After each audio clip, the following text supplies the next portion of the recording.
Hello, नमस्ते दोस्तों। आपके अपने यूट्यूब चैनल पे आपका हार्दिक स्वागत है। जैसे कि आपको पता है कि आज कर्मचारी चयन बोर्ड ने एक प्रेस विज्ञप्ति जारी करी है। उसके बारे में अपन बात करते हैं कि प्रेस विज्ञप्ति क्या है। तो इसमें यह है कि चतुश्रेणी कर्मचारी 2024 में दस्तावेज सत्यापन हेतु कार्यक्रम, इसके ऊपर अपन बात करेंगे। राजस्थान कर्मचारी चयन बोर्ड जयपुर के द्वारा चतुर्थ श्रेणी कर्मचारी सीधी भर्ती परीक्षा 2024 का परीक्षा परिणाम जो कि कब जारी किया गया था, 16 जनवरी को। इसके बाद में अभ्यर्थियों की पात्रता की जांच एवं दस्तावेजों का सत्यापन का कार्य शिक्षा विभाग के संयुक्त निदेशक स्कूल शिक्षा कार्यालय द्वारा मंडल स्तर पर किया जा रहा है। और जैसे कि आपको पता है कि मंडल पूरे बांट दिए, 9 मंडल पर आपका डॉक्यूमेंट वेरिफिकेशन होगा। और आपको अगर नहीं इससे संबंधित अगर आपको कुछ भी जानना है तो इन्होंने एक वेबसाइट भी दी है, ये वाली वेबसाइट है, इसके ऊपर आप सर्च करके जान सकते हैं। अब देखते हैं अभ्यर्थियों की पात्रता जांच एवं दस्तावेज सत्यापन का कार्य दिनांक, यहाँ से यहाँ तक जो भी है डेट वो आ जाएगी। अभ्यर्थियों की पात्रता जांच एवं दस्तावेज सत्यापन के हेतु उनके रोल नंबर के आगे डेट आ जाएगी। जैसे 9 तारीख है तो 9/3/26 जो भी आपकी डेट है वो यहाँ पर आपकी डेट आ जाएगी। तो ये आएगी निर्धारित दिनांक एवं समय पर आवश्यक रूप से उपस्थित हुए तिथिवार दस्तावेज अभ्यर्थियों के लिए। यह आपकी वेबसाइट है। यहाँ पर इस वेबसाइट पर आपको जो भी चीज़ें हैं जानकारी वो अपलोड कर दी जाएगी। चलिए अपन आगे बात करते हैं। आगे पात्रता की जांच हेतु उपस्थित होते समय निम्न बिंदुओं का विशेष रूप से ध्यान देवे, यानी कि आपको कौन कौन से बिंदुओं का ध्यान रखना है उसके बारे में अपन चर्चा करेंगे। तो सबसे पहले अपन पहला जो बिंदु है उसके अपन बात करते हैं। यह चतुर्थ श्रेणी कर्मचारी सीधी भर्ती 2024 के लिए राजस्थान कर्मचारी चयन बोर्ड द्वारा जयपुर द्वारा दिनांक 12/12/2024 को जारी विज्ञापन संख्या जो भी है उसके बारे में अपन ने बात कर ली। यानी कि अब इसके अंदर ध्यान कर ले हुए और अभ्यर्थी विस्तृत आवेदन सह परीक्षा फॉर्म, यानी कि जो आपका स्क्रूटनी फॉर्म है, मय दस्तावेज समस्त दस्तावेजों की स्व प्रमाणित, यानी कि प्रत्येक पेज पर प्रत्येक दस्तावेज पर आपके क्या आनी चाहिए, वो साइन करनी चाहिए, साइन होनी चाहिए। और फीस की जमा प्रति अपने साथ में लावे और 2 प्रतियां 2 सेट आपको बना करके ले जाना है। आगे शैक्षणिक योग्यता, इसके अंदर शैक्षणिक योग्यता की बात करते हैं तो आपने जो भी उसके अंदर शो करी है 10th 12th ग्रेजुएशन या ग्रेजुएट की जो भी आपने उसमें करी है वो सब कुछ चाहिए। इसमें डिग्री भी चाहिए, ये भी विशेष ध्यान रखना है।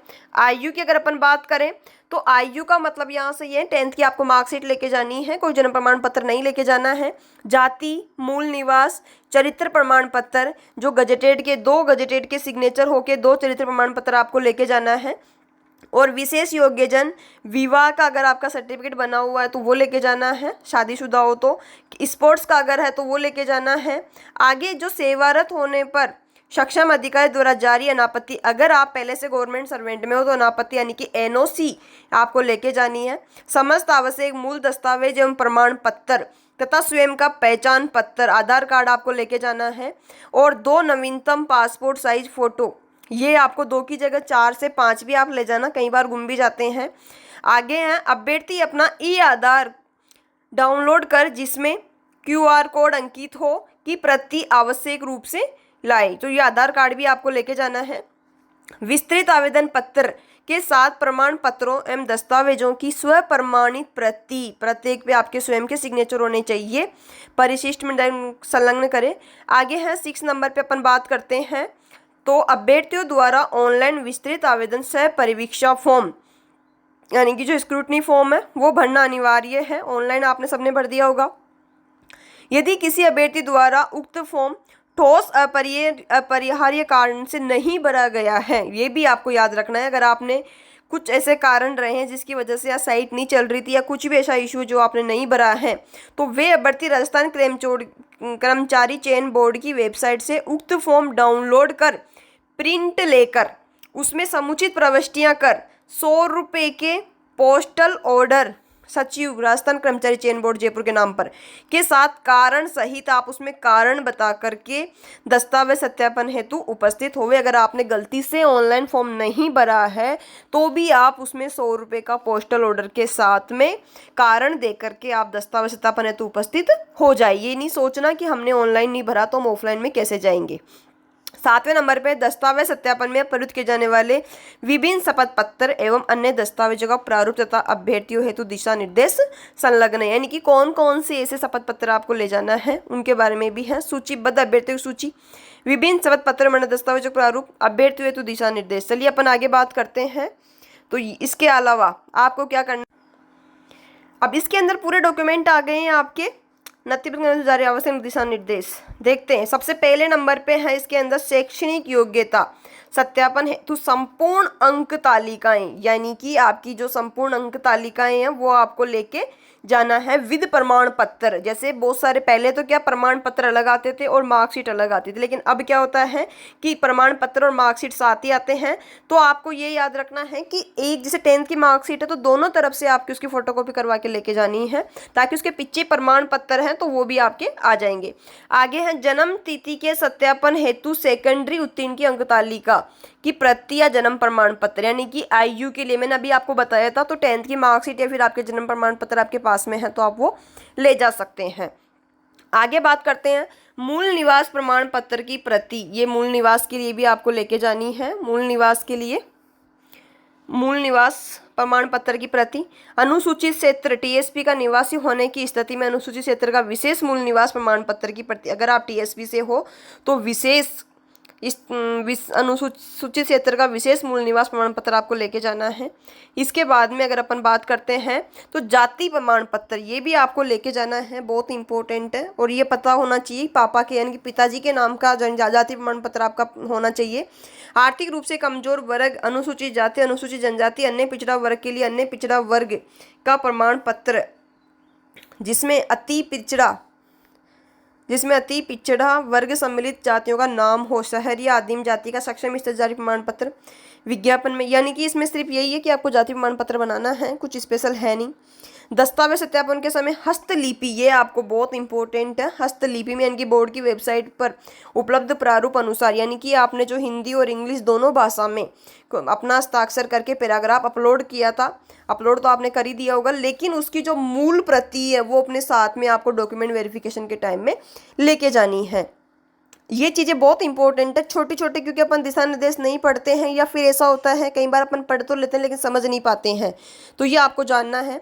हस्ताक्षर आवेदन में किए गए हस्ताक्षर समान होने चाहिए, ये भी याद रखना है कि आपके जो आपने इसमें साइन किए हैं वो और आवेदन में जो साइन किए थे वो दोनों सेम होने चाहिए और सेम राइटिंग होनी चाहिए। आपने जो अपलोड किया है वही मूल प्रति आपको यहाँ पर लेके जानी है। अब अन्य प्रमाण पत्र में आपको कौन कौन सा है, जैसे विधवा महिला है तो विधवा महिला के मामले में महिला के पति का मृत्यु प्रमाण पत्र आपको साथ लेके जाना है, जिसमें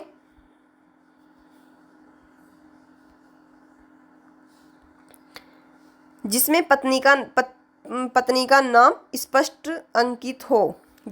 उक्त श्रेणी के अभ्यर्थी साक्ष्य के रूप में पति की मृत्यु प्रमाण पत्र साथ विवाह पंजीयन प्रमाण पत्र अथवा पति पत्नी की कोई संयुक्त आईडी, जैसे कई बार होता है ना कि तुरंत शादी के बाद अगर पति की डेथ हो जाती है तो वो साथ में क्या लेके जाएं, उसके जैसे मैरिज सर्टिफिकेट नहीं बना है तो वो अपनी पति पत्नी के साथ में कोई सी भी संयुक्त आईडी लेके जाएं, साथ में राशन कार्ड हो, आधार कार्ड हो, वोटर आईडी हो, जिसमें उसके पति का नाम जुड़ा हुआ हो। तो इस श्रेणी के अभ्यर्थी पुनर्विवाह किए जाने और इसके शपथ पत्र भी आपको देना है कि पुनर्विवाह करना है नहीं करना है।